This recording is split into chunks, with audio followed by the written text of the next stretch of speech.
सुन्नुहोला 2082 11 महिना 21 गते आउँदो निर्वाचन चुनावमा हामीले भोट कसलाई दिने र कसलाई नदिने यो हाम्रो हातको कुरा हो। तर जबरजस्ती कसैले गर्दैन। कसलाई दिएर हामीलाई फाइदा छ र कसलाई दिएर हामी देशमा या हाम्रो वडामा वा या हाम्रो गाउँपालिकामा नराम्रो जानेछ त्यो भोटले। तर त्यो भोट चाहिँ दिएको सफल हुनुपर्छ। भोट नपलन्जा नमस्कार गर्ने, हाय हेलो गर्ने,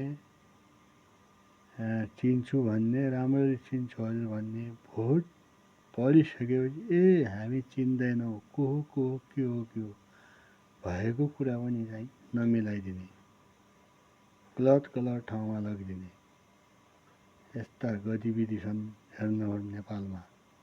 तर चिन्नुपर्छ हामी नेपाली हौँ, हामी भारतीय होइनौँ। भारतले हामीलाई चिन्छ भने नेपालले नेपाललाई नचिन्न किन हो र?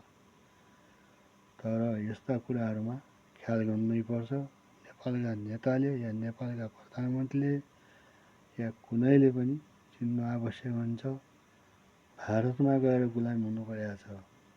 विदेशमा Europe, Poland, Thailand, America, Switzerland, Afghanistan, Pakistan, Iraq, त्यो देशमा गएर हामीले झुक्नु गुलामी हुनु परेको छ।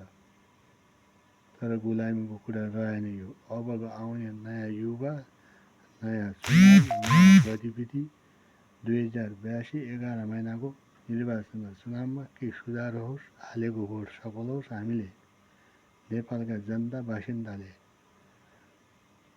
यही देशमा रोजगारी हुनुपर्छ, देशमा कल कारखाना हुनुपर्छ, हर कुरा हाम्रो देशमा गराउनु।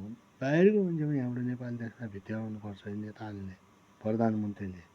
युवा नेता आउनुलान्, ठिक छ, आयो राम्रो खुसीको कुरा हो। हामी भोट गर्छौँ, भोट हाल्छौँ, निर्वाचन गर्छौँ।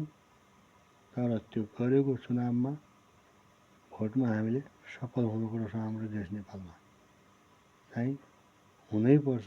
जे नेपालका जनताले माग्यो त्यो नै हुनुपर्छ।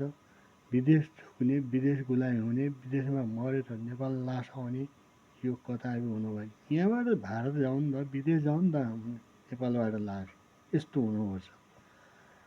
नेपालमा यस्ता गतिविधिहरू धेरै हटाउनुपर्छ।